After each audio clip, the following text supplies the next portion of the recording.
Hello everyone, welcome to English class. Friends, in our English language we have abundant vocabulary and every word has several synonyms. Some synonyms give us perfect meaning while some give us related meaning.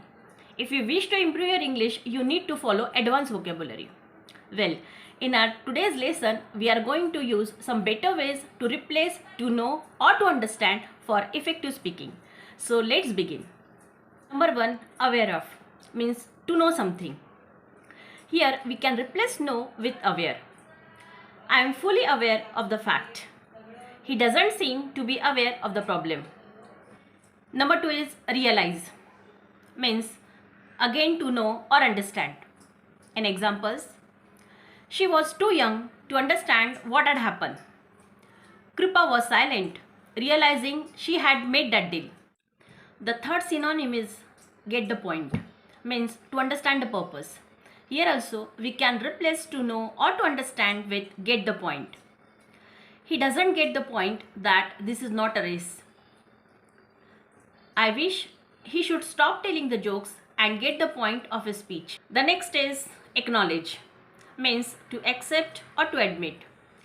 Grandfather failed to acknowledge his grandson due to his old age. We will acknowledge receipt of your claim by email. Number 5 is to recognize, means to know. She did not recognize what had happened to her. What a pity. I did not recognize his talent. The next is appreciate, means to understand the value of something. I really appreciate your efforts. Visitors can appreciate the beauty of Opera House. Number 7 is notice, means to pay attention. Actually, the synonym doesn't give exact meaning but is quite similar. Did you notice his unusual behavior? Her father would notice her absence. The next is admire, means to respect or to praise. I admire the way you handle the crisis. We all admire your courage.